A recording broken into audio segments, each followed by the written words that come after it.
बिस्मिल्लाहिर्रहमानिर्रहीम बिस्मिल्लाहिर्रहमानिर्रहीम। अस्सलाम वालेकुम। मैं हूँ आपकी दोस्त, आपकी हमदर्द सादिया सुहेल राना। कैसे हैं आप सब लोग? उम्मीद है ठीक ठाक होंगे। और थोड़ी सी मेरी तबीयत आज ख़राब थी, हॉस्पिटल थी। 2 दिन पहले काफ़ी ज़्यादा टीयर गैस जो है वो इनहेल हो गई थी, जिसकी वजह से मेरे बाउल सिस्टम, क्योंकि आर्टिफिशियल है, कोलन भी छोटी है, उसमें बहुत स्वेलिंग हो गई है। मेडिकेशन शुरू की है। आप सबसे दुआओं की दरख्वास्त है। जी, मेरे पास बड़े जो आए क्वेश्चन बच्चियां ख़ास तौर पे पूछती हैं, वो ये कि नॉर्मल डिलीवरी के लिए कोई ऐसा वजीफ़ा बताएं कि आप हमारी डिलीवरी नॉर्मल हो और सिजेरियन की तरफ ना जाना पड़े। अच्छा, मैं इसकी भी 2-4 चीज़ें हैं वो तो बताऊंगी मैं क्या पढ़ना है, लेकिन एक चीज़ है, एक हमारा लाइफ स्टाइल भी नॉर्मल डिलीवरी को बहुत मैटर करता है। जो बच्चे की पैदाइश है, अगर अल्लाह ना करे कोई कॉम्प्लिकेशन ना हो, नॉर्मल आपका मतलब हो हमल कोई, जैसे बाज़ अल्लाह ना करे क्या बाज़ बच्चियों का मिसकैरेज होने का होता है या कोई अर्ली ब्लीडिंग हो जाती है, तो फिर तो बहुत ज़्यादा बेड रेस्ट की और आराम की ज़रूरत होती है। आम सूरत हाल में अगर आप नॉर्मल हैं, सेहत ठीक है, अब बच्चा जो पेट में उसकी भी तबीयत सेहत सब सही नॉर्मल चल रहा है, तो आपको एक एक्टिव लाइफस्टाइल अपनाने की ज़रूरत है। एक तो ये कि वॉक करें, सारे काम करें, खुश रहें, हंसें बोलें, खुल के खाएं पिएं, और ख़ास तौर पे जो आपके आखिरी अयाम होते हैं, आखिरी महीने 9th मंथ में, आप घी तब देसी घी थोड़ा सा लेके उसमें थोड़ी सी इलायची डाल के तड़का लगा के, और आप उसमें थोड़ा सा दूध डाल के, तो वो दूध का 1 कप, और उसमें शहद डालना चाहें, और अगर शुगर इशू नहीं आ रहा तो वो शहद डाल के आप वो भी रेगुलर पिएं। उससे भी डिलीवरी में बहुत आसानी होती है और नॉर्मल डिलीवरी होने के चांसेस बहुत होते हैं।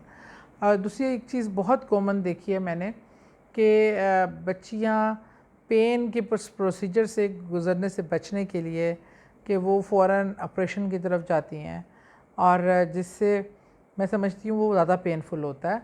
वो एक वक्त की पेन बर्दाश्त करके उसके फ़ौरन बाद आप रिलीफ़ हो जाते हैं, दूसरे दिन माशाल्लाह खड़े हो जाते हैं। ताकि ऑपरेशन के बाद बहुत ज़्यादा कॉम्प्लिकेशंस होती हैं, तकलीफ़ होती है, और इसकी वजह से मसाइल होते हैं। तो ये भी ज़रूरी है कि बच्चियाँ थोड़ा सा वो बर्दाश्त करके अगर वो टाइम गुजार लें, it's a matter of few hours, तो अल्लाह ताला खैरियत करता है। बहरहाल एक जो चीज़ आपकी बहुत मैंने मैटर देखा है, लोगों की डिलीवरी और ये हमल का पीरियड बहुत ही आसानी से होता है, अल्लाह ताला इसमें रहमत और बरकत देता है, वो है सूरह मरियम की तिलावत। सुबह फजर के बाद आप अपने पूरी प्रेगनेंसी में सूरह मरियम से आगाज़ करें दिन का, और यहाँ दिन में जिस टाइम आपको, क्योंकि ऐसी हालत होती है सुबह में कभी बहुत नोज़िया होता है, कभी कुछ होता है, तो आप दिन में एक बार लाजिम सूरह मरियम की तिलावत करें अपने 9 महीने। आप देखिएगा आपके लिए कितनी आसानी होगी। बल्कि मेरे वहाँ अरब में मुझे किसी ने दी थी, मरियम बूटी के नाम से मशहूर है।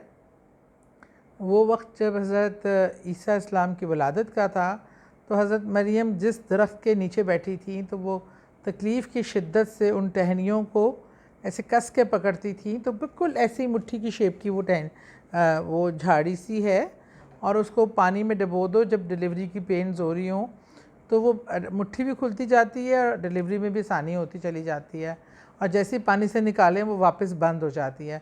ये मुझे किसी ने दी थी और इसकी पूरी हिस्ट्री बताई थी, और इसकी हिस्ट्री में कितनी सदाकत है पर अल्लाह बेहतर जानता है।